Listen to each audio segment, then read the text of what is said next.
السلام عليكم ورحمة الله وبركاته. الحمد لله وكفى وسلام على عباده الذين اصطفى. أما بعد، أعوذ بالله من الشيطان الرجيم. بسم الله الرحمن الرحيم. وما أرسلناك إلا رحمة للعالمين. وقال رسول الله صلى الله عليه وسلم: المسلم من سلم المسلمون من لسانه ويده، أو كما قال النبي صلى الله عليه وسلم. اللهم صل على محمد وعلى آل محمد كما صليت على إبراهيم وعلى آل إبراهيم إنك حميد مجيد.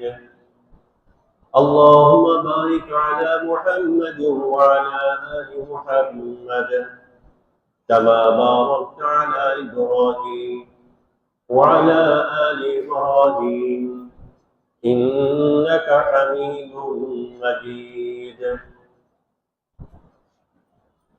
बुजुर्गान मुहतरम,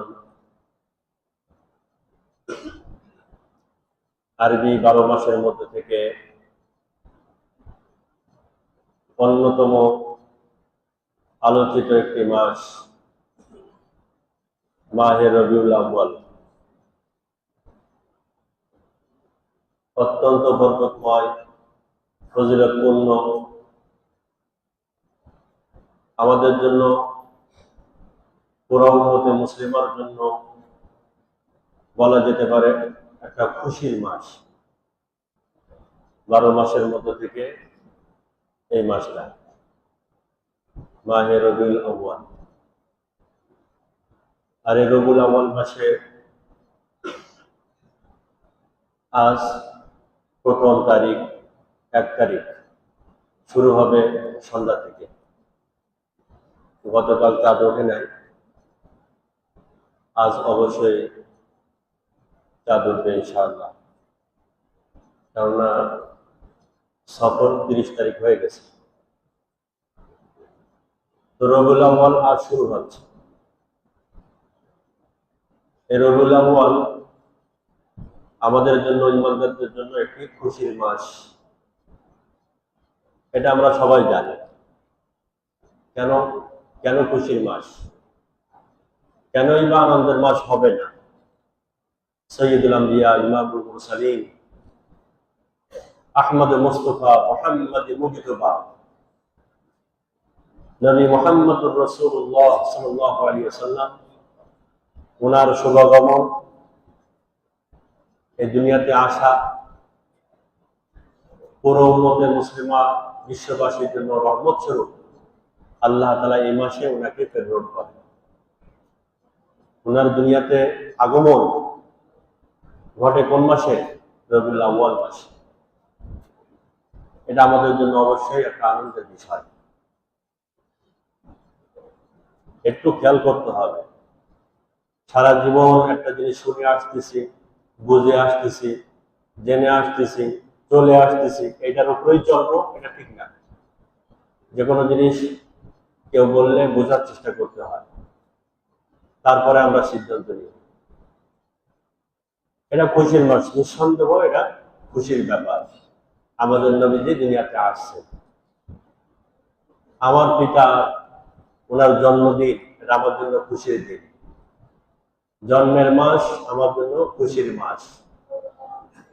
আমি আমার পিতাকে ভালোবাসি, আমি আমার সন্তানকে ভালোবাসি। সন্তান যে মাসে জন্মগ্রহণ করছেন, যে দিনে জন্মগ্রহণ করছেন, ওই দিন, ওই মাসটা আমার জন্য খুশির মাস, খুশির দিন। ঠিক আছে, এখন ওই মাসে, ওই দিনে যদি আমার ছেলে বা আমার পিতা দুনিয়া থেকে বিদায় নেয়, তখন কি হবে? ওটা কি আমার জন্য খুশির দিন হবে, খুশির মাস হবে? যে পরিমাণ খুশি হওয়ার কথা ছিল ওনার আগমনকে কেন্দ্র করে, ওনাকে ভালোবাসি, উনি মহান ব্যক্তি। তো ওনার কারণে, ওনার ভালোবাসার কারণে এই দিনটা খুশির দিন হলো, এই মাসটা খুশির মাস হলো। উনি চলে গেছেন কোন মাসে? সবাই বলেন একসাথে। আমাদের ছেড়ে উনি দুনিয়া থেকে বিদায় নিয়েছেন কোন মাসে? রবিউল আউয়াল মাসে। ওনার আগমনটা আমাদের জন্য যে পরিমাণ খুশির ব্যাপার ছিল, খুশির বিষয় ছিল, ওনার চলে যাওয়াটা এটা আমাদের জন্য বেদনার বিষয় না? কি বলেন? আপনার পিতা বা আপনার সন্তান যেদিন দুনিয়া থেকে বিদায় নিছে, বিদায় নিতে পারে, অনেকের সন্তান তো আগে চলে গেছে, তাই না? আপনার ছেলে গত বছর কথার কথা বলতেছে, গত বছর এই এটা জুলাই আগস্ট মাস চলতেছে, আগস্টের আজ কত? 14। আগস্টের 13 তারিখে গত বছর, বা গত বছর 14 তারিখ, 14ই আগস্ট আপনার ছেলে দুনিয়া থেকে বিদায় নিছে। 2025-এর 14ই আগস্ট আপনার ছেলে বিদায় নিছে। খুব ভালো করে বুঝতে হবে, আমি প্রথমে আপনাদেরকে কথা বলছি, একটা জিনিস এক ঘাসে এক কথা শুনে আসতেছে, এটা ব্যতিক্রম কিছু শোনা বা বোঝার দরকার আছে। গত বছর 14ই আগস্ট আপনার ছেলে দুনিয়া থেকে বিদায় নিছে। এই বছর 14ই আগস্ট আপনি পুরা জানেন আপনার ছেলে এই আজকের দিনটা তার মৃত্যুর দিন, ওয়াফাতের দিন। এটা ওয়াফাতের, আপনার ছেলের ওয়াফাতের মাস। এটা আগস্টে সে দুনিয়া থেকে বিদায় নিয়েছিল এবং এই তারিখে সে দুনিয়া থেকে বিদায় নিয়েছিল, আগস্টের 14 তারিখ। আজকে কি বলেন, আপনারা আনন্দ করতে পারবেন পারিবারিক ভাবে? হ্যাঁ, আজকের দিনটা আপনারা ঈদের দিন বানাবেন? কে কে বানাবে ঈদের দিন? ঈদের দিন কেন?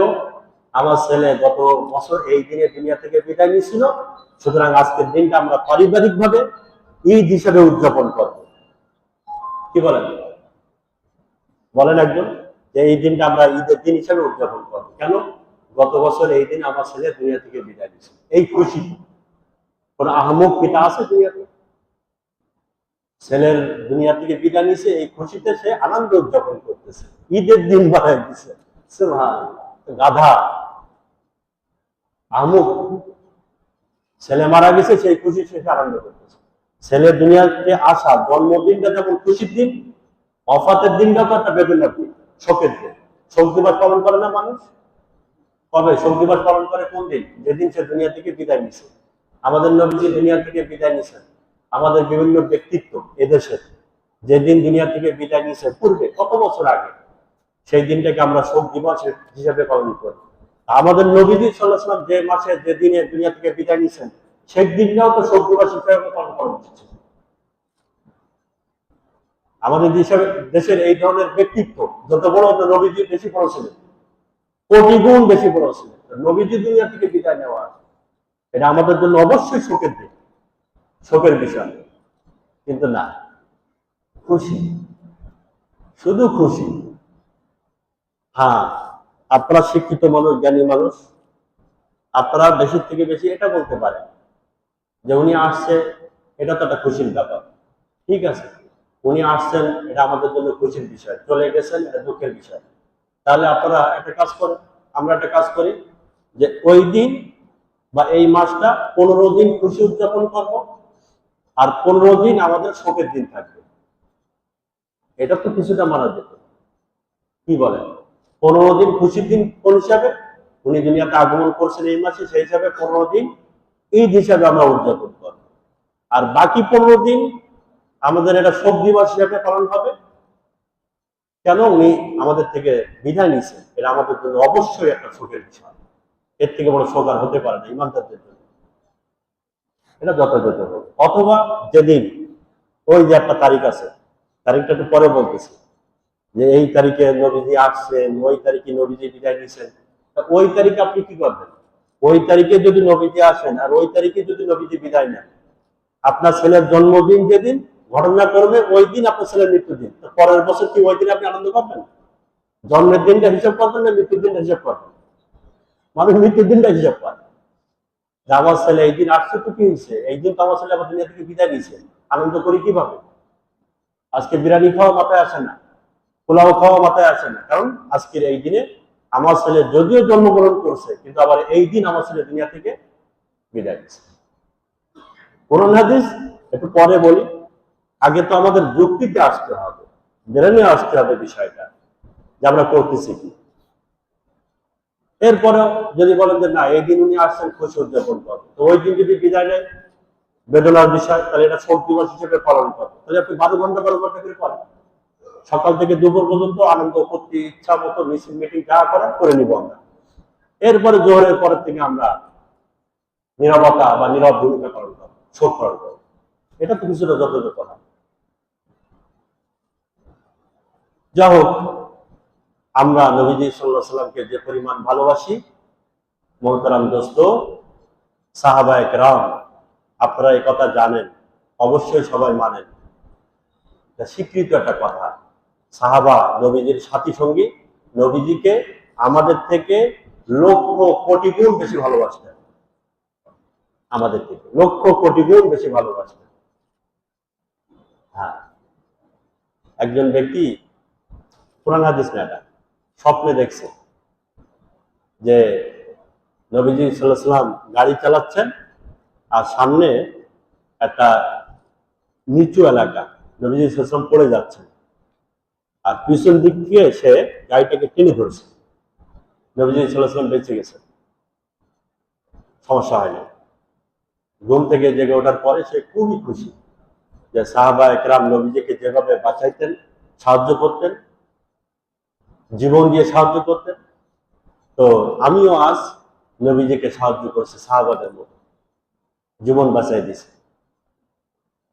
তো পরের দিন নবীজি সাল্লাল্লাহু আলাইহি সাল্লাম তাকে স্বপ্ন দেখাচ্ছেন, এটার মধ্যে আসছে ঘটনা, যে তুমি নিজেকে সাহাবাদের সাথে তুলনা করলে, আমার সাহাবাদের সাথে, তুমি পিছন দিক থেকে আমার গাড়িটা টেনে ধরেছো, তার মানে কি, হাতের থেকে গাড়িটা ছেড়ে গেলে তুমি বেঁচে যাবা, নবীজি মরে যাবে। আর সাহাবারা হলে গাড়ির সামনে গিয়ে পড়ে থাকতেন, যে নবীজি যদি মারা যায় আগে আমি মারা যাবো, তারপরে নবীজি মারা যাবে। তুমি কার সাথে কার তুলনা করতেছো? হ্যাঁ, সাহাবায়ে কেরাম নবীজিকে এরকম ভালোবাসতেন। হযরত তালহা রাদিয়াল্লাহু আনহু, সিরাতের কিতাবের মধ্যে আছে, উহুদের যুদ্ধে তালহা রাদিয়াল্লাহু নবীজির আশপাশে এই পরিমাণ ঘুরছেন যে পরিমাণ বল্লভ এবং তীর নবীজির দিকে আসছে, যুদ্ধ শেষ হওয়ার পরে, জিহাদ খতম হওয়ার পরে, এক শুধু তালহা রাদিয়াল্লাহু আনহু, ওনার শরীরের মধ্যে 70টার বেশি তীরের জখমি পাওয়া গেছে, তীরের চিহ্ন, আঘাত করে একজন ব্যক্তির শরীর। নবীজির দিকে যেন কোনো কায়দায় তীর না আসে, বললাম না আসে, নবীজি সাল্লাল্লাহু আলাইহি ওয়াসাল্লাম এইভাবে কে বাঁচিয়েছে, রক্ষা করেছে। বলার কারণ কি? এই দুই একটা কথা বললাম, এ নিয়ে তো লম্বা কথা বলা যায়। এই কথা বলার উদ্দেশ্য এটাই যে সাহাবায়ে কেরাম নবীজিকে এই পরিমাণ ভালোবাসতেন। নবীজির আগমনকে কেন্দ্র করে, নবীজির বিদায়কে কেন্দ্র করে ওনারা কি করতেন, এটা আমাদের দেখতে হবে। যেহেতু ওনারা আমাদের থেকে নবীজিকে বেশি ভালোবাসতেন, তাহলে ওনারা বেশি হকদার ছিলেন। যে যাকে যত বেশি ভালোবাসে, আপনি আপনার সন্তানের জন্মদিন পালন করতেছেন, মৃত্যুদিন পালন করতেছেন, কেন? আমি তো আপনার সন্তানের জন্মদিন পালন করি না, আপনি আপনার সন্তানের জন্মদিন পালন করতেছেন আপনার সন্তানকে আপনি ভালোবাসেন বলে। নবীজি সাল্লাল্লাহু আলাইহি সাল্লামকে সাহাবায়ে কেরাম ভালোবাসতেন। ওনারা নবীজি সাল্লাল্লাহু আলাইহি সাল্লামের এই দিবসগুলা, এই দিনগুলা, এই মাসগুলাকে কিভাবে পার করতেন, এগুলো সিরাতের কিতাব থেকে আমি বিস্তারিত বলবো না, আমি বিস্তারিত বলার নিয়ত নাই। আমরা অনেকে হয়তো কোন ভাবে নেই আল্লাহ ভালো জানে। যাও, বিস্তারিত বলবো না, অন্য কথা বলবো ইনশাআল্লাহ। বাকি সিরাতের কিতাব অবশ্যই আমাদের দেখতে হবে। আমার ভাইরা, শুধু বয়ানের উপর নির্ভরশীল থেকেন না। আমি আপনাদের কাছে আরজ করব, দাবি জানাব, আপনাদের একজন খতিব হিসাবে, যে প্রত্যেকের বাড়িতে সিরাতের কিতাব থাকা চাই, উচিত।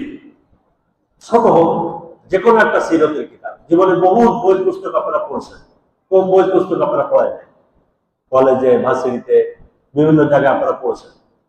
কয়জন আমরা বলতে পারবো যে নবীজির জীবনী শুরু থেকে শেষ পর্যন্ত একটা সিরাতের কিতাব আমি শেষ করছি? কয়জন বলতে পারবো? নবীজির জন্ম থেকে মৃত্যু পর্যন্ত পুরা জীবনটা আমি পড়ছি, একবার শেষ করছি, শুরু থেকে শেষ পর্যন্ত ধারাবাহিকভাবে।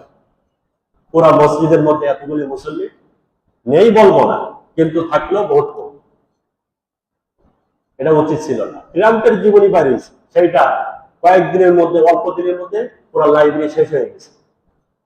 মানুষ মুসলমানরা কি তার জীবনী পড়তেছে, অথচ নবী মুহাম্মদুর রাসূলুল্লাহ সাল্লাল্লাহু আলাইহি সাল্লাম ওনার জীবনী আমাদের পড়তে আমি গত 3 সপ্তাহ যাব নবীজির আদর্শ সম্পর্কে কত কথা বলছি। ওনার চরিত্র কেমন ছিল, ওনার জীবনী কেমন ছিল, আদর্শ কেমন ছিল, এগুলো পড়লে আমাদের জীবন পরিবর্তন হয়ে যাওয়ার কথা ছিল, কিন্তু আমরা গুরুত্ব দেই না। তো সাহাবা ইকরাম কি করতেন, নবীজি কি বলছেন,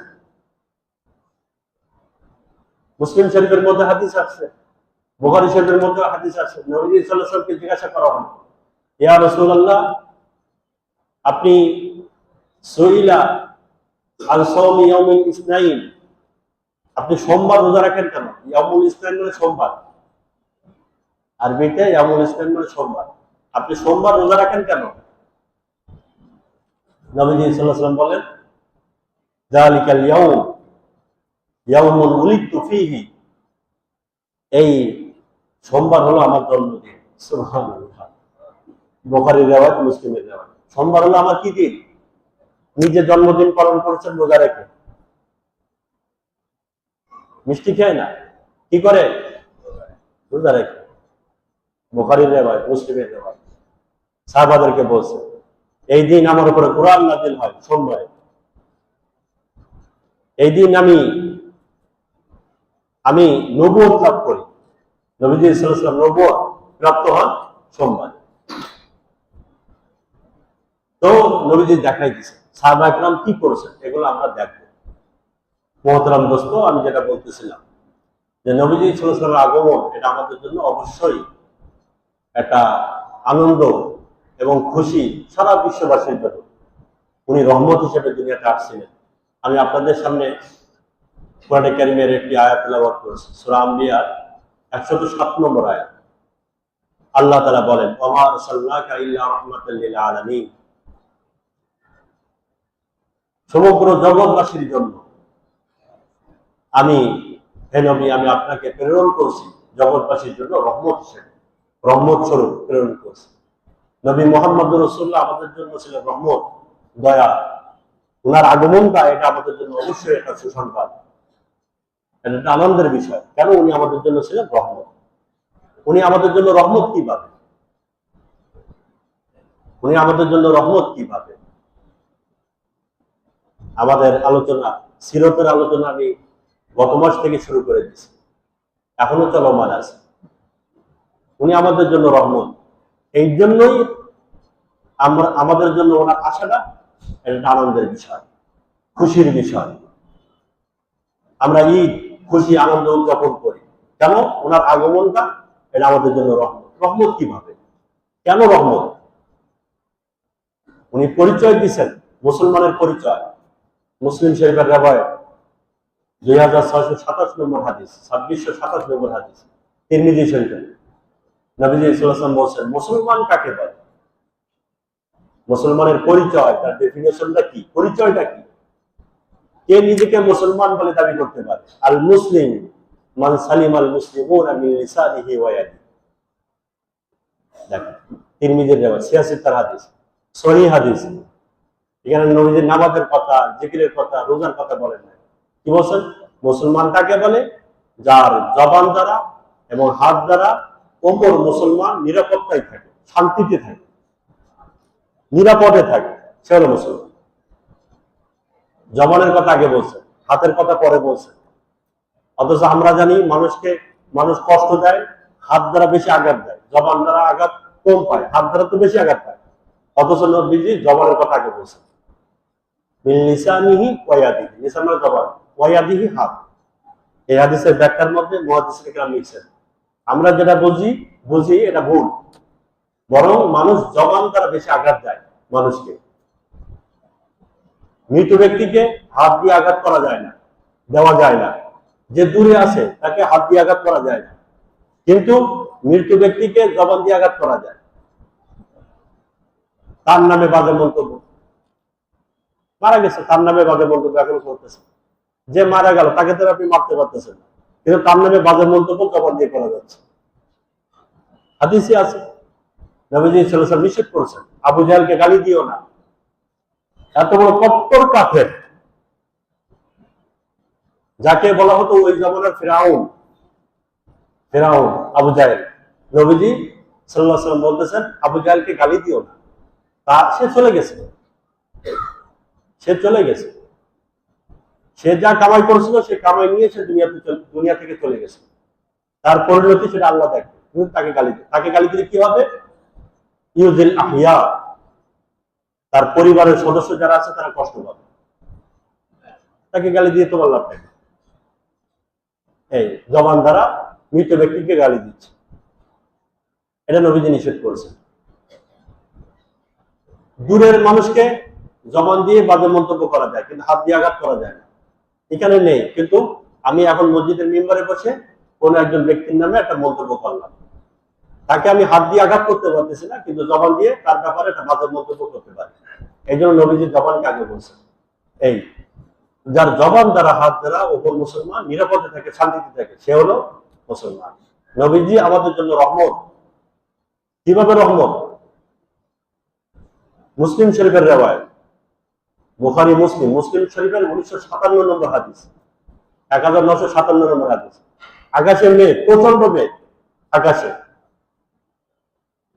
হযরত আয়েশা সিদ্দিকা রাদিয়াল্লাহু আনহা বলতেছেন যে আমি দেখতেছি নবীজি দাখালা ওয়া খারাজা, দাখালা ওয়া খারাজা, একবার ঘরের মধ্যে বাইরে, ঘর থেকে বাইরে হচ্ছেন, আবার ঘরে প্রবেশ করতেছেন, চেহারার মধ্যে একটা বিষণ্ণতা। মসজিদে যাচ্ছেন, আবার ঘরে আসতেছেন, এই দৌড়দৌড়ি করতেছেন নবী। আকাশে মেঘ দেখে ফাইদা আমতারা, যখন বৃষ্টি বর্ষণ হলো, সুররাবিহি, সুবহানাল্লাহ, নবীজির চেহারা হাসিতে, মুখটা হাসিতে ভরে গেল। আয়েশা বলতেছে, মুসলিম শরীফের রিওয়ায়াত এটা, 1957 নম্বর হাদিস, ওমা আরসালনাকা ইল্লা রাহমাতাল লিল আলামিন। এই মাসটা আমাদের জন্য খুশির মাস। কেন? উনি রহমত। রহমত কিভাবে সেটা বলতেছে, জন্মটা কিভাবে একটু পরে বলতেছে, আগমনটা রহমত কেন, আমরা খুশি উদযাপন কেন করি, উনি আমাদের জন্য কি করছেন, কি নিয়ে আসছিলেন, কি দিয়ে গেছেন, এইগুলাই হলো, এটা হলো সিরত, এইটাই হলো সিরত, সিরতুন নবী, মিলাদুন নবী, সিরতুন নবী, এইটাই উনি এটা নিয়ে আসছিলেন। তো যখন চেহারা হাসিতে ভরে গেছে, আমি আয়েশা রাদিয়াল্লাহু আনহা নবীজিকে জিজ্ঞাসা করি, ইয়া রাসূলুল্লাহ, আকাশে যখন মেঘ ছিল, আপনার মধ্যে চেহারার মধ্যে একটা বিষণ্ণতা ছিল, বারবার রুমের মধ্যে প্রবেশ করতেছেন, বাইরে হচ্ছেন, তখন নবীজি সাল্লাল্লাহু আলাইহি ওয়াসাল্লাম বলতেছেন, ইন্নী খাশিতু আন সুল্লিতা আলাইয়া সুল্লিতা আলা উম্মতি আযাবা, আমি আকাশের মেঘ দেখে ভয় করতেছিলাম যে আমার উম্মতের উপরে না জানি কোনো আযাব চলে আসে কিনা, আমাদের উপরে কোনো আযাব চলে আসে কিনা। উম্মত শব্দ ব্যবহার করেছে, যে আমার উম্মতের উপরে কোনো আযাব চলে আসে কিনা, ওই ভয়ে আমি এতক্ষণ শুধু দৌড়াদৌড়ি করতেছিলাম। যখন বৃষ্টি বর্ষণ হলো, তখন আমি নিশ্চয় হয়েছি না, এই মেঘটা আযাবের মেঘ ছিল না, কারণ পূর্বের এক জাতিকে আল্লাহ তাআলা এই মেঘের আযাব দিয়ে তাদেরকে শেষ করেছে। মেঘ আসছিল, তারা মনে করছিল বৃষ্টি হবে, কিন্তু বৃষ্টি হয় নাই। কমে আদ জাতি, হযরত হুদ আলাইহিস সালামের উম্মত, তাদেরকে আল্লাহ ধ্বংস করেছেন এই মেঘ থেকে। মেঘ আসছিল, কিন্তু ওই মেঘ থেকে বৃষ্টি বর্ষণ হয় নাই, বাতাস, প্রচন্ড বাতাসে তাদেরকে শেষ করে দিয়েছে। 7 রাত 8 দিন লাগাতার ঝড় এই মেঘ থেকে, ওই ভয় পাচ্ছে। ওমা আরসালনাকা ইল্লা রাহমাতাল লিল আলামিন। মুসলিম শরীফের আরেকটা হাদিস আছে, 199 নম্বর হাদিস, 199 নম্বর হাদিস। নবী সাল্লাল্লাহু আলাইহি ওয়াসাল্লাম বলেন, প্রত্যেক নবী, লিকুল্লি নবিয়্যিন দাওয়াতুন মুস্তাজাবা, প্রত্যেক নবীকে আল্লাহ তাআলা একটা করে দোয়া দিয়েছেন। খুব খেয়াল করবেন, সুবহানাল্লাহ, প্রত্যেক নবীকে আল্লাহ তাআলা একটা ক্ষমতা দিয়েছিলেন যে আপনি দুনিয়াতে একটা করে দোয়া, যেটা যে দোয়া করবেন সাথে সাথে কবুল হবে। শব্দ তো কবুল, নবীদের দোয়াই কবুল, কিন্তু সাথে সাথে কবুল হবে। এই দোয়া করলে কবুল হয়ে যাবে, এই দোয়াটা করলেই কবুল। প্রত্যেক নবীকে আল্লাহ তাআলা একটা এই ক্ষমতা দিয়েছেন, প্রত্যেক নবী। নবীজি সাল্লাল্লাহু আলাইহি ওয়াসাল্লাম বলতেছেন যে প্রত্যেক নবীকে আল্লাহ যে ক্ষমতা দিয়েছিলেন, সবাই সেই ক্ষমতা প্রয়োগ করছে। নূহ আলাইহিস সালাম দোয়া করেছেন আল্লাহ তাআলার কাছে, আল্লাহ দোয়া কবুল করেছেন। ইব্রাহিম আলাইহিস সালাম, মুসা আলাইহিস সালাম, সবাই দোয়া করেছেন দুনিয়াতে। কিন্তু দুনিয়া থেকে আমি ওই দোয়াটা, আমাকে আল্লাহ তাআলা যে বিশেষ যে ক্ষমতাটা আল্লাহ দিয়েছিলেন, দোয়ার ক্ষমতাটা, ওইটা আমি দুনিয়াতে গ্রহণ করি নাই, ওইটা আমি রাখছি কিয়ামতের দিনের জন্য। সুবহানাল্লাহ। শাফাআতি লিউম্মতি ইয়াউমাল কিয়ামা, আমি হাসরের ময়দানে ওই যে আল্লাহ তাআলা একটা বিশেষ পাওয়ার আমাকে দিবেন, দুনিয়াতে দিয়েছিলেন, ওইটা আমি রেখে দিছি।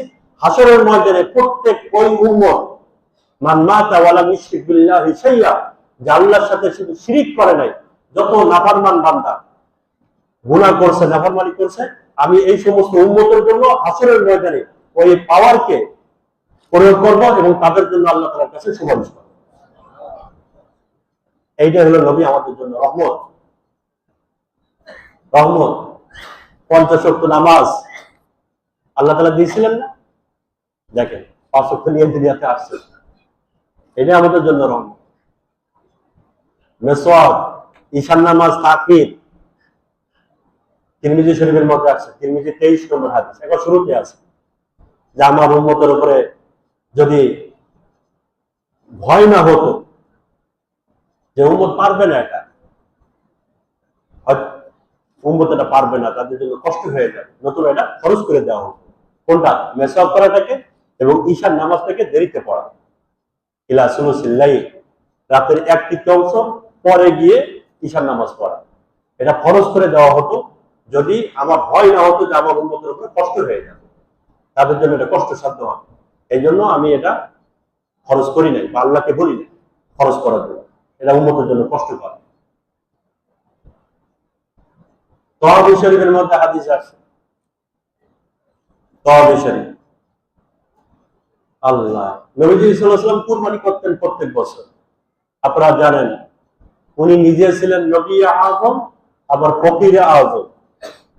আমাদের নবীজির একটা উপাধি নবী আযম, আবার কি ফকির আযম, সবচেয়ে বড় নবী, আবার সবচেয়ে বড় ফকির, গরিব। ঘরে তেল নাই, বাতি জ্বালানোর মতো ঘরে তেল নাই, যেদিন উনি ইন্তেকাল করছেন সেদিনের অবস্থায় কিছুই নাই ঘরে। সবচেয়ে বড় নবী, সবচেয়ে বড় ফকির, অথচ উনি প্রত্যেক বছর কুরবানি দিতেন 2টা করে। কয়টা করে? তওয়াবি শরীফের মধ্যে আছে হাদিসটা, তওয়াবি শরীফের মধ্যে।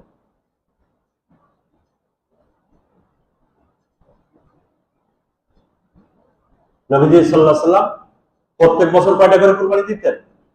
2টা করে কুরবানি দিতেন। 8738 নম্বর হাদিস। নবীজি সাল্লাল্লাহু আলাইহি ওয়াসাল্লামকে জিজ্ঞাসা করা হলো, আপনি 2টা কুরবানি দিচ্ছেন কেন? তখন নবীজি সাল্লাল্লাহু আলাইহি ওয়াসাল্লাম একথা বলছিলেন, ভুল বললাম, 6237 নম্বর হাদিস, 6237 নম্বর হাদিস, তওয়াবি শরীফের 6237 নম্বর হাদিস। এটা নবীজি সাল্লাল্লাহু আলাইহি ওয়াসাল্লামকে জিজ্ঞাসা করা হলো, আপনি 2টা কুরবানি দিচ্ছেন কেন? তখন নবীজি সাল্লাল্লাহু আলাইহি ওয়াসাল্লাম বলছেন যে একটা হলো আমার সমস্ত উম্মতের পক্ষ থেকে একটা কুরবানি, সমস্ত উম্মতের জন্য আলাদা আলাদা কুরবানি আমি তো সে সামর্থ্য রাখি না, কিন্তু প্রত্যেক বছর 2টা কুরবানি, একটা হলো উম্মতের পক্ষ থেকে, আর একটা হলো মুহাম্মদ ও মুহাম্মাদের পরিবারের পক্ষ থেকে একটা। দেখেন 2টা দুম্বা কুরবানি দিচ্ছেন, একটা হলো উম্মতের, আমাদের পক্ষ থেকে তিনি কুরবানি দিতেন, অথচ উনি অত সচ্ছল ছিলেন না, ধনী ছিলেন না, তারপরও উম্মতের জন্য কুরবানি দিচ্ছেন, তাদের নেকি, তাদের মর্যাদা যাতে বৃদ্ধি হয়, তাদের গুনাহ যাতে মাফ হয়, নবীজি এই চেষ্টা করতেন। এই জন্য আমরা যারা কুরবানি দেই, তো সামনে আসবে কুরবানি, এখন অনেকদিন বাকি, অনেকে আপনারা দিয়ে থাকেন আলহামদুলিল্লাহ, বাকি যারা দেন না, অভ্যাস নাই, আপনারা এই অভ্যাসটা করেন, এটা ভালো জিনিস। কুরবানি দিবেন, অনেকে একটা গরু দিচ্ছেন, একাকি একটা গরু দিচ্ছেন, ভালো, এই গরুর মধ্যে একটা অংশ রাখবেন নবীজির পক্ষ থেকে। নবী সাল্লাল্লাহু আলাইহি ওয়াসাল্লাম আপনার পক্ষ থেকে কুরবানি দিয়েছেন, ওনার কিছু ছিল না, আর আপনার আল্লাহ তাআলা দিয়েছেন, আপনি নবীজির পক্ষ থেকে দেন। 7টার মধ্যে একটা অংশ, গরুর মধ্যে তো 7টা অংশ আছে, 7টার মধ্যে একটা অংশ রাখবেন কার পক্ষ থেকে? নবীজি সাল্লাল্লাহু আলাইহি ওয়াসাল্লামের পক্ষ থেকে। এটা অবশ্যই উচিত আমাদের জন্য, যাদের আল্লাহ তাআলা সক্ষমতা দিয়েছেন। মুস্তাদরাকে হাকিমের মধ্যে একটা হাদিস আছে, মুস্তাদরাকে হাকিমের মধ্যে 7838 নম্বর হাদিস। এই হাদিসটা কত সুন্দর হাদিস, দেখেন, খুব খেয়াল করবেন। নবীজি সাল্লাল্লাহু আলাইহি ওয়াসাল্লামের ঘরে আছেন হযরত আয়েশা সিদ্দিকা রাদিয়াল্লাহু আনহা, উনি নবীজি সাল্লাল্লাহু আলাইহি ওয়াসাল্লামকে বলতেছেন, ইয়া রাসূলুল্লাহ, আপনি আমার জন্য মাগফিরাতের দোয়া করেন। খুব খেয়াল করবেন এই দোয়া, এই হাদিসটা। আয়েশা সিদ্দিকা নবীজির জন্য বলতেছেন, নবীজিকে বলতেছেন আপনি আমার জন্য মাগফিরাতের দোয়া করেন।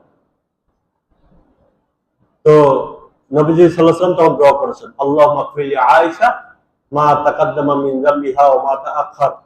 আল্লাহ, আপনি আয়েশাকে মাফ করে দেন, সে আগে যত গুনাহ করছে, সামনে গুনাহ করবে, ওমা আলানাত ওয়া মা আসরাত, যে গুনাহ গোপনে করেছে, প্রকাশ্যে করেছে, আপনি সব গুনাহ মাফ করে দেন। আয়েশা রাদিয়াল্লাহু আনহা এত খুশি হলেন যে সাকাতা রাসুহা ফি হিজরি রাসূলিল্লাহ সাল্লাল্লাহু আলাইহি ওয়াসাল্লাম, উনি হাসতে হাসতে খুশিতে ওনার মাথা নবীজির কোলে পড়ে গেল। হাদিসের মধ্যে আছে, মুস্তাদরাকে হাকিমের রিওয়ায়াত, যে ওনার খুশিতে ওনার মাথা কোথায় পড়ে গেল? নবীজির কোলে পড়ে গেল। খুশিতে কোলের মধ্যে উনি মাথা বারবার আনন্দে নড়াচড়া করতেছে। পরে নবীজি সাল্লাল্লাহু আলাইহি ওয়াসাল্লাম, হে আয়েশা, তুমি এত আনন্দিত কেন? ইয়া রাসূলুল্লাহ, আপনি আমার জন্য মাগফিরাতের দোয়া করেছেন। তখন নবীজি সাল্লাল্লাহু আলাইহি ওয়াসাল্লাম আয়েশা রাদিয়াল্লাহু আনহাকে বলেছেন, আয়েশা, আমি আমার উম্মতের জন্য প্রত্যেকদিন 5 ওয়াক্ত নামাজের মধ্যে এই দোয়াটা আমি আমার উম্মতের জন্য করি। তোমার জন্য তো আমি এখন একবার দোয়া করলাম, আমি আমার উম্মতের জন্য প্রত্যেকদিন 5 ওয়াক্ত নামাজের মধ্যে এই দোয়া করি, আল্লাহ আপনি আমার উম্মতকে মাফ করে দেন, উম্মতকে মাফ করে দেন। নবীজি আমাদের জন্য রহমত ছিলেন, উনি আমাদের জন্য দোয়া করছেন। মুসলিম শরীফের রিওয়ায়াতের মধ্যে আছে, এই তো দুনিয়ার কথা বললাম, মুসলিম শরীফের রিওয়ায়াতের মধ্যে আছে নবীজি সাল্লাল্লাহু আলাইহি ওয়াসাল্লাম পুলসিরাতের মুখে থাকবেন। পুলসিরাত একটা পুল, এটা সবাইকে পার হওয়া লাগবে। নবী, রাসূল, গৌস, কুতুব, আবদাল, মুসলমান, অমুসলমান সবাইকে পুলসিরাত পার হওয়া লাগবে। ইমানদার, নেককার পুলসিরাত সহজে পার হয়ে যাবে, বেঈমানরা পারবেন, পুলসিরাত পার হতে পারবেন। সূরা এই মারিয়ামের মধ্যে আছে 16 নম্বর পারা, ওয়া ইন মিনকুম ইল্লা ওয়ারিদুহা কানা আলা রাব্বিকা হাতমান মাকদিয়া। প্রত্যেক ব্যক্তি তাকে এই পুলসিরাত তাকে পার হওয়াই লাগবে। সুম্মা নুনাজ্জিল লাযিনা তাকাউ ওয়া নাযারুজ জালিমিনা ফিহা জিসিয়া। যারা মুত্তাকি পরহেজগার তারা ঠিকই পার হয়ে যাবে, নাজাত পেয়ে যাবে, মুক্তি পেয়ে যাবে। কিন্তু যারা গুনাহগার এই পুলসিরাত পার হতে পারবে না, নিচে পড়ে যাবে। নবীজি সাল্লাল্লাহু আলাইহি ওয়াসাল্লাম পুলের গোড়ায় থাকবেন, মুখে, উনি চলে যাবেন না জান্নাতে। উনি একথা বলবেন, রব্বি সাল্লিম, রব্বি সাল্লিম। মুসলিম শরীফের রিওয়ায়াত, রব্বি সাল্লিম, আল্লাহ আপনি আমার উম্মতকে সহজে পার করে দেন। সুবহানাল্লাহ, আপনি আমার উম্মতকে সহজে পার করে দেন। পরকালেও তিনি আমাদের নাজাতের জন্য, মুক্তির জন্য ফিকির করেন। মুসলিম শরীফের মধ্যে রিওয়ায়াত আছে 1915 নম্বর হাদিস, 1915 নম্বর হাদিস। নবীজি সাল্লাল্লাহু আলাইহি ওয়াসাল্লাম সাহাবাদেরকে জিজ্ঞাসা করছেন, বলো তো শহীদ কাকে বলে? তো সাহাবায়ে কেরাম বলছেন, শহীদ কাকে বলে যে আল্লাহর রাস্তায় জীবন দিয়েছে, নিজের জীবনকে বিসর্জন করে দিয়েছে আল্লাহর রাস্তায়, সে শহীদ। নবীজি সাল্লাল্লাহু আলাইহি ওয়াসাল্লাম তখন বলছেন, তাহলে তো আমার উম্মতের শহীদের সংখ্যা কমে গেল। সুবহানাল্লাহ, শহীদের সংখ্যা কমে গেল। এটা মুসলিম শরীফের রিওয়ায়াত, 1915 নম্বর হাদিস, 76 হাদিস, বুখারী মুসলিম। নবীজি সাল্লাল্লাহু আলাইহি ওয়াসাল্লাম তখন বলছেন, আমার উম্মতের মধ্যে যাদের পেটের সমস্যা হবে, পেটের রোগ হবে, ডায়রিয়া, কলেরা, এই রোগে যদি সে দুনিয়া থেকে বিদায় নেয়, আমার উম্মতের মধ্যে সেও শহীদ। যে প্লেগ রোগে মারা যাবে, মহামারীতে মারা যাবে, কিছুদিন আগে ছিল করোনা ভাইরাস, নবীজি সাল্লাল্লাহু আলাইহি ওয়াসাল্লাম বলেন সেও শহীদ। এই শহীদদের লিস্টের মধ্যে তার নামটা ঢুকে যায়। দেওয়াল চাপা পড়ে মারা গেছে, আগুনে পুড়ে মারা গেছে, হ্যাঁ, পাহাড় ধসে মারা গেছে, সবাই কি শহীদ। এই শহীদের সংখ্যা বৃদ্ধি করেছেন কে? নবীজি সাল্লাল্লাহু আলাইহি ওয়াসাল্লাম, আমাদের সম্মান মর্যাদা বৃদ্ধির জন্য। মুহতারাম দোস্ত, নিজে এত কষ্ট করছেন।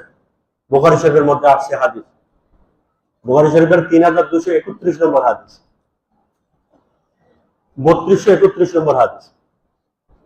তায়েফের হযরত আয়েশা সিদ্দিকা রাদিয়াল্লাহু আনহা এই উহুদের যুদ্ধের পরে নবীজির এই করুণ অবস্থা দেখে দাঁত ভেঙে গেছে, সামনে 2 দাঁত, তার মধ্যে একটা দাঁত ভেঙে গেছে। মাথায় তীর বিদ্ধ হয়েছে, নবীজির মাথায়, শরীরে ক্ষতবিক্ষত অবস্থা, রক্তাক্ত অবস্থা। এর কয়েকদিন পরে নবীজি সাল্লাল্লাহু আলাইহি ওয়াসাল্লাম বলছেন, আয়েশা সিদ্দিকা বলছে, ইয়া রাসূলুল্লাহ, এই উহুদের ময়দানে কাফেররা আপনাকে যে পরিমাণ কষ্ট দিছে, এর থেকে বেশি কষ্ট কি আপনি কখনো পেয়েছেন?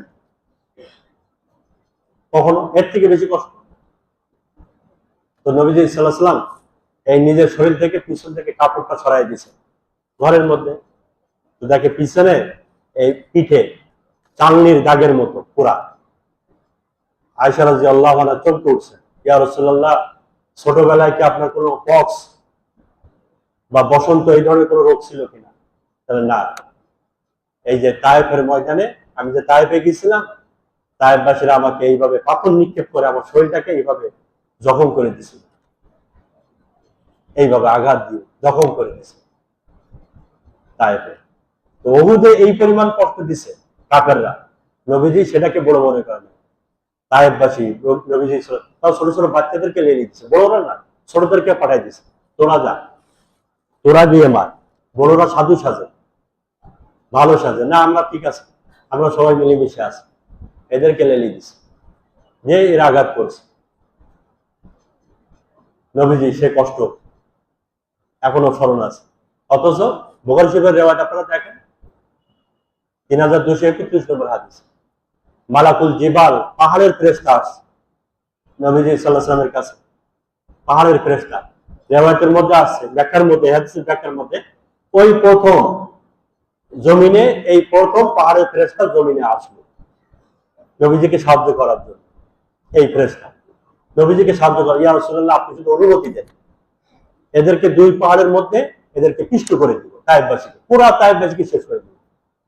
নবীজি সাল্লাল্লাহু আলাইহি ওয়াসাল্লাম কি বলছেন যে না, আল্লাহ আপনি এদেরকে মাফ করে দেন, এরা আমার সাথে যে খারাপ ব্যবহার করছে, দুর্ব্যবহার করছে, এরা জানে না, হয়তো সামনে অদূর ভবিষ্যতে এদের মধ্যে থেকে কোন একজন ভালো ব্যক্তি বাইরে হবে, যে আমার কথা মানবে, আমার কাজ করবে। দেখেন নবীজি মাফ করে দিয়েছিলেন। আমার সাল্লাহ কাইল্লা, ওই দিন নবীজি যদি বদদুয়া দিতেন, ওই পাহাড়ের ফেরেশতা যে আবেদন করছে, নবীজি যদি আবেদনে সাড়া দিতেন, সব শেষ হয়ে যেত, সব শেষ হয়ে যেত। হাজার হাজার কাফের, 2-5 জন না, শত শত হাজার হাজার কাফের আসছে যুদ্ধের ময়দানে নবীজির সাথে মোকাবেলা করার জন্য, নবীজিকে মারার জন্য। নবীজি মাফ করছেন কয়জনকে? আপনারা কেউ কেউ হয়তো আপনাদের মনের মধ্যে একটা সংশয় আসতে পারে, আসছেও হয়তো বা। আমি গত 2-3 বার নবীজির সিরত সম্পর্কে আলোচনা করছি, কেউ কেউ এটা বলতেছেন, হুজুর শুধু মাফ করতে হবে, ভালো ব্যবহার করতে হবে, মারতে হবে না। নবীজি তো মারছেন, মারার হাদিস বলার মতো লোক তো এদেশে অভাব নেই। আমাদের দেশে এরকম বহু হুজুর আছে আলহামদুলিল্লাহ, যারা এই মারার হাদিস গুলো বলে। আছে মারার হাদিস, নেই যে তা না, আমি তো অস্বীকার করতেছি। মারতে হবে, শাস্তি দিতে হবে, ইসলামে আছে, নেই যে তা না। কিন্তু এই হাদিস বলার মতো লোক পর্যাপ্ত আছে।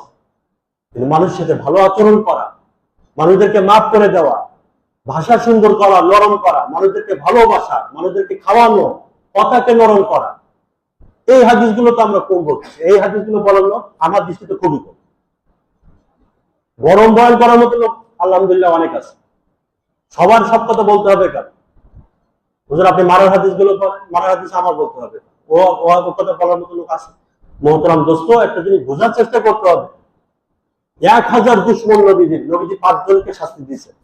কয়জনকে শাস্তি দিয়েছেন হাতে করে বলেন, আমাকে জানাবেন আপনারা। 10 জনকে বা 11 জনকে বসে এদেরকে মেরে দাও। নবীজির দুশমন শত্রু ছিল কতজন?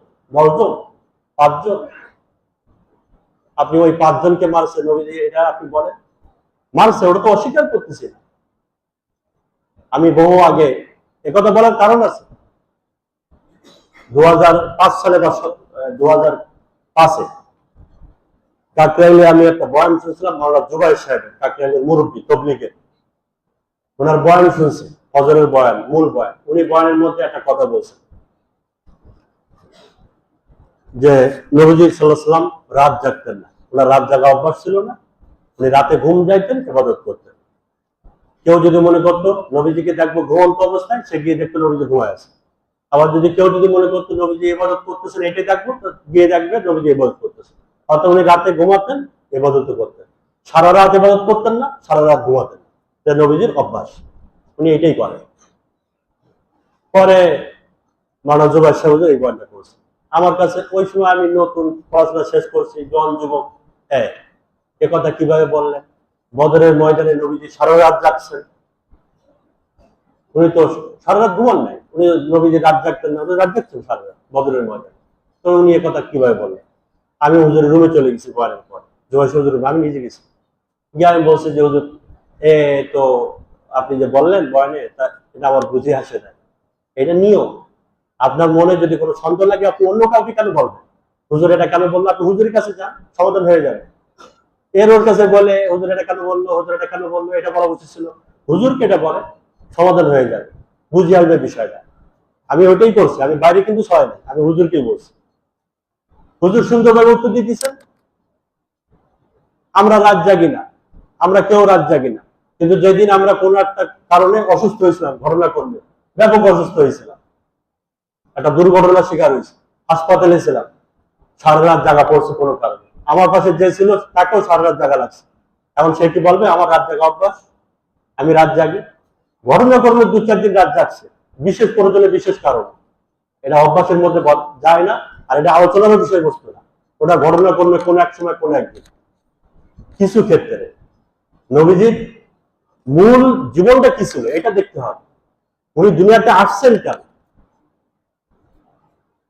ওনার মাইন্ডটা কি ছিল এটা বোঝার চেষ্টা করতে হবে।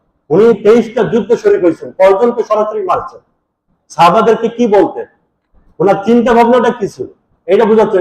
10 জনকে মারছেন, 5 জনকে মারছেন, ওদের বিরুদ্ধে বদদোয়া দিচ্ছেন, যাদের বিরুদ্ধে নবীজি বদদোয়া দিচ্ছেন আপনারা বের করেন, নবীজি ওহির মাধ্যমে জানতে পারছেন, ওহির মাধ্যমে আল্লাহ জানাই দিচ্ছেন এরা ইমানদার হবে না, এই জন্য নবীজি তাদের নাম ধরে বদদোয়া দিচ্ছেন। আপনি আমি নিশ্চিত ভাবে বলেন তো যে ইমানদার হবে না, একজন ব্যক্তির নাম বলেন যে পৃথিবীতে বর্তমান এমন একজন ব্যক্তি আছে তার আর কোনো উপায় নেই মুসলমান হওয়া, বলতে পারবেন কেউ? আপনাকে আল্লাহ জানাই দিচ্ছেন, নবীজিকে আল্লাহ জানাই দিতেন, উনি ওহী প্রাপ্ত ছিলেন, আল্লাহ জানাই দিচ্ছেন যে হবে না, তখন নবীজি তার বিরুদ্ধে বদদোয়া দিতেন। আপনি আমি নবীজির সাথে তুলনা করলে তো হবে না যে আমাকে ওরকম হতে হবে। 2-5 জন 2-10 জনের জন্য নবীজি করছেন, এই বিষয়গুলো মোতালগ্রস্ত, ওই ধরনের কথা ওগুলো নাজায়েজ না। যে সমস্ত ওলামা একরাম বলতেছেন শাস্তির বিধান, এরপরে তাদেরকে ওনাদেরকে শাস্তি দিচ্ছে, শাস্তির আওতায় আনছে নবীজি কিছু কিছু ব্যক্তিদেরকে, ওটা আপন জায়গায় ঠিক আছে, ওটা আমি নাজায়েজ বলতেছি না, বেঠিকও বলতেছি না। বাকি আমি তো একটা সাবজেক্ট নিয়ে কথা বলতেছি, যখন ওই বিষয়ে আমি কথা বলবো তখন ওই হাদিসগুলো বলবো ইনশাআল্লাহ। আমি একটা নিয়ে কথা বলতেছি, এখানে আপনি বলতে ওটা কেন হুজুর বললেন না, এটা ঠিক হবে না। মেহেরবানি করে এই বিষয়গুলো আমরা ভুল বুঝাবুঝি না করি, ঠিক আছে ইনশাআল্লাহ।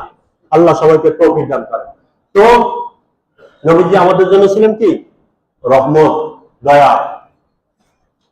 তো নবীজি সাল্লাল্লাহু আলাইহি ওয়াসাল্লামের ওই গুণগুলো আমরা নেওয়ার জন্য চেষ্টা করব।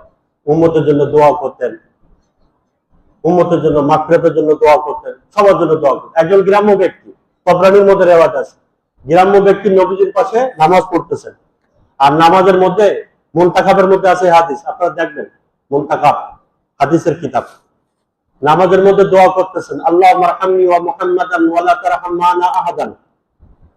একজন ব্যক্তি নামাজের মধ্যে দোয়া করতেছেন, নবীজি পাশে বসা। এর অর্থ হলো হে আল্লাহ আপনি আমার উপর রহম করবেন আর মুহাম্মাদের উপর রহম করবেন আর কারোর উপর রহম করবেন না। নবীজি নামাজ শেষ হয়ে গেল, নবীজি ডাকছেন এদিকে আসুন, কি দোয়া করলে এটা?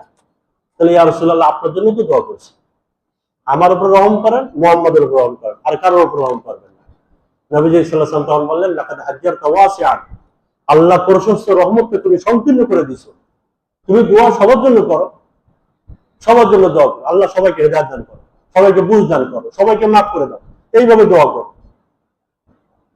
এই জন্য মোহতারাম দোস্ত, নবীজি সাল্লাল্লাহু আলাইহি ওয়াসাল্লাম আমাদের জন্য রহমত হিসেবে দুনিয়াতে আসছিলেন। এই মাস নবীজি দুনিয়াতে আসছিলেন, এই জন্য এই মাসটা আমাদের জন্য একটা আনন্দের মাস, আনন্দের মাস, অত্যন্ত আনন্দের মাস, বরকতময় মাস, ফজিলতপূর্ণ মাস, মাহে রবিউল আউয়াল। এই মাসে নবীজি আসছেন, এর মধ্যে কোনো ইখতিলাফ নেই। বাকি একজন শুধুমাত্র তাফসীর কাসির মধ্যে আছে, আল বিদায়া ওয়ান নিহায়ার মধ্যে আছে, 3 নম্বর খণ্ডের মধ্যে, আল বিদায়া ওয়ান নিহায়া 3 নম্বর খণ্ডের মধ্যে 330 থেকে শুরু হয়েছে ইতিহাস লেখা, নবীজির জন্মের ইতিহাস। তো এখান থেকে একজন শুধুমাত্র বলছেন নবীজি সাল্লাল্লাহু আলাইহি ওয়াসাল্লাম জন্মগ্রহণ করছেন রমজান মাসের 10 তারিখে, 10ই রমজান, একজন বলছেন কেবল। কিন্তু এটা সর্বস্বীকৃত না। অধিকাংশ ওলামাদের মতে বা সবাই প্রায় একমত নবীজি সাল্লাল্লাহু আলাইহি ওয়াসাল্লাম রবিউল আউয়াল মাসে জন্মগ্রহণ করেন। এবং কোন কোন মাস রবিউল আউয়াল মাস, কোন বছরটা ছিল এটাও নবীজি সাল্লাল্লাহু আলাইহি ওয়াসাল্লাম নিজেই বলছেন যে আমুল ফিল, যেটা হস্তি বাহিনী এই আব্রাহা বাদশাহ বাইতুল্লাহ শরীফ ভাঙার জন্য যে আসছিল, ধ্বংস করার জন্য আসছিল ইয়ামেন থেকে, ইয়ামেনের সানাআ থেকে আব্রাহা বাদশাহ আসছিল হাতি নিয়ে বাইতুল্লাহ শরীফকে ভেঙে দিতে। তো যে বছর আসছিল ওই বছর দুনিয়াতে নবীজি সাল্লাল্লাহু আলাইহি ওয়াসাল্লাম আগমন করেন। ওই বছরই আব্রাহা বাদশাহ আসার 50 দিন পরে, কতদিন পরে? 50 দিন পরে এই আব্রাহা বাদশাহ ধ্বংস হওয়ার, খতম হওয়ার 50 দিনের মাথায় নবীজি সাল্লাল্লাহু আলাইহি ওয়াসাল্লাম দুনিয়াতে আসেন, মানে ওই বছরই। এটা তো লম্বা ঘটনা, আব্রাহা বাদশার ঘটনা, তো ওইদিকে আমি যাচ্ছি না। সে সানাতে, ইয়ামেনের রাজধানী সানাতে সে আবার একটা কাবা বানাইছিল, নকল কাবা বাইতুল্লাহ, মানে সবাই যাতে এই কাবাকে তোয়াফ করে, আর ওই কাবাকে আমি ধ্বংস করে দিব। আমি দেখছি সেটা, এই যেখানে সে কাবা বানাইছিল, এখন সেখানে কাবা নেই, আর ওটা ডাস্টবিন বানাই দিছে সানা, ওটা ঘেরাও করে ওই জায়গায় মানুষ ময়লা আবর্জনা ফেলে এখনো পর্যন্ত। কিন্তু যে জায়গায় বানাইছিল সেই জায়গাটা ঘেরাও করে রাখা আছে সানাতে। তো ধ্বংস হওয়ার 50 দিনের মাথায় নবীজি সাল্লাল্লাহু আলাইহি ওয়াসাল্লাম দুনিয়াতে আসেন। নবীজি সাল্লাল্লাহু আলাইহি ওয়াসাল্লামের বংশ, উনি নিজে বলছেন যে আমার বংশের মধ্যে আদম আলাইহিস সালাম পর্যন্ত আমার বংশের মধ্যে কোন পুরুষ বা কোন মহিলা জানিয়া নেই, ব্যভিচারী নেই, ব্যভিচারিণী বা ব্যভিচারী নবীজির বংশের মধ্যে কেউ নেই। অর্থাৎ নবীজির বংশটা হলো পবিত্র বংশ, শরীফ বংশ। শরীফ বংশের মধ্যে আল্লাহ তাআলা ওনাকে দুনিয়াতে প্রেরণ করছেন, দুনিয়াতে পাঠাইছেন। এবং যে খানদানটা ছিল, এই খানদানটা হলো একটা শরীফ খানদান, বংশীয় খানদান। নবীজি সাল্লাল্লাহু আলাইহি ওয়াসাল্লামের একটা, যে পরিবারে উনি দুনিয়াতে আসছিলেন, ওনার আব্বা সম্পর্কে আপনারা জানেন। ওনার আব্বা, উনি যখন মায়ের পেটে, আমিনা রাদিয়াল্লাহু আনহা বা আমিনার পেটে যখন উনি আসেন, তখনই আব্দুল্লাহ ওনার পিতা দুনিয়া থেকে বিদায় নেন। দুইটা ঘটনা আছে আব্দুল্লাহর ব্যাপারে, যে সিরিয়ায় গিয়েছিলেন ব্যবসার জন্য। সিরিয়ায় যাওয়ার পরে আসার সময় মদিনা পর্যন্ত যখন আসছেন, মদিনাতে আসার পরেই অসুস্থ হয়ে গেছে।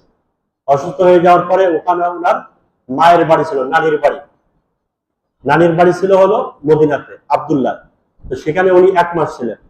বাকি সাথীরা সবাই ছিল, সফরের সাথী সঙ্গীরা সবাই মক্কায় চলে আসে। পরে আব্দুল মুত্তালিবের বড় ছেলে হারিসকে পাঠিয়ে দিয়েছে মদিনাতে আব্দুল্লাহকে দেখার জন্য। গিয়ে দেখে উনি দুনিয়া ছেড়ে চলে গেছে, অপত হয়ে গেছে। তখন এই একটা ঘটনা আছে। আর একটা ঘটনা আছে যে উনি সিরিয়াতে যায়নি, বড় মদিনাতে গেছিলেন খেজুর আনার জন্য।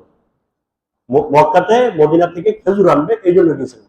ওখানে যাওয়ার পরে ওখানেই মারা গেছে, যে সময় আমেনা মায়ের পেটে, এই আব্দুল্লাহ আমেনার পেটে যখন আছে গর্ভ অবস্থায়, সেই সময় দুনিয়া থেকে বিদায় নিয়েছেন ওনার পিতা। অনেক অলৌকিক ঘটনা হয়। এটা হলো ওয়ালাদত, মিলাদুন নবী। এতদিন আমি গত 3 সপ্তাহ এবং আজকেও কিছু বলছি, এই পর্যন্ত যা সব সিরাতুন নবী। এইবার আমি মিলাদুন নবী সম্পর্কে কিছু কথা বলবো। মিলাদুন নবী কাকে বলে, মিলাদ কাকে বলে, মিলাদুন নবী কাকে বলে, এই বিষয়ে এবার আমি কিছু কথা বলতেছি। সামনে ইনশাআল্লাহ, সামনের সপ্তাহে আরো বলবো ইনশাআল্লাহ। তো মিলাদুন নবী হলো এটা। নবীজি সাল্লাল্লাহু আলাইহি ওয়াসাল্লাম জন্মগ্রহণ করেছেন, সোমবারের দিন জন্মগ্রহণ করেছেন। 571 ইংরেজি সন ছিল 571 সালে এপ্রিল মাসের 20 তারিখ সোমবার, ফজরের আগ দিয়ে, সুবহে সাদেকের ওই টাইমটা, আবার ফজরের টাইম, ফজরের ওয়াক্ত হচ্ছে ঠিক সেই টাইমে 20 এপ্রিল মাসের 20 তারিখ সোমবার, 571 সাল ইংরেজি। ওই সময় তো আরবি সন আছে না, আরবি সনের 53 বছর আগে, নবুয়তের 40 বছর, হিজরতের 53 বছর আগে উনি 571 সালে এপ্রিল 20 তারিখ সোমবার ফজরের টাইমে দুনিয়াতে আগমন করেন। নবীজি সাল্লাল্লাহু আলাইহি ওয়াসাল্লাম যে ঘরে জন্মগ্রহণ করেন সেই ঘরটা এখনো আছে বাইতুল্লাহ শরীফের দক্ষিণ পূর্ব কোণায়, এই পূর্ব দক্ষিণ কোণায় এখনো সেই ঘরটা সুন্দর করে রাখছে। ওখানে উনি জন্মগ্রহণ করেন।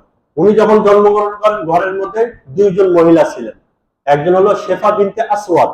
শেফা হলো হযরত আব্দুর রহমান বিন আউফ রাদিয়াল্লাহু আনহুর মা। হযরত আব্দুর রহমান বিন আউফ রাদিয়াল্লাহু মা হলো শেফা বিনতে আসওয়াদ, ইনি ছিলেন সাথে। আরেকটা ছিলেন উম্মে আইমান, যার মূল নিকনেম ছিল হলো বারাকা, আর উপাধি ছিল উম্মে আইমান। এই উম্মে আইমানের সাথে বিয়ে হয় হযরত যায়েদ রাদিয়াল্লাহু আনহু। যায়েদ রাদিয়াল্লাহু আনহুর ছেলে হলো উসামা রাদিয়াল্লাহু আনহু। এই উম্মে আইমান ইনি ছিলেন নবীজি সাল্লাল্লাহু আলাইহি ওয়াসাল্লামের জন্মের সময় এই দুই মহিলা পাশে ছিলেন। নবীজি সাল্লাল্লাহু আলাইহি ওয়াসাল্লাম যখন জন্মগ্রহণ করেন, মায়ের পেটে থাকা অবস্থায় আমেনা এমনি স্বপ্নও দেখছেন তার নাম কি হবে, এরপর ঘরটা আলোকিত হয়ে গেছে। জন্মগ্রহণ, মিলাদ, মিলাদ আর সিরত এই দুইটার মধ্যে যে পার্থক্য, ইনশাল্লাহ আমরা সামনে মিলাদ কাকে বলে, সিরত কাকে বলে, আমরা ইনশাল্লাহ সামনে আরো দু একদম আলোচনা শুনলে আমরা আরো আমাদের সামনে স্পষ্ট হবে, এবং কোনটা আমাদের গ্রহণ করতে হবে, কোনটার উপর আমাদের আমল করতে হবে, এই বিষয়টা আমরা ইনশাল্লাহ আরো শুনবো এবং সেগুলোর উপর আমল করার জন্য চেষ্টা করবো। আল্লাহ তাআলা আমাদের সবাইকে আমল করার তৌফিক দান।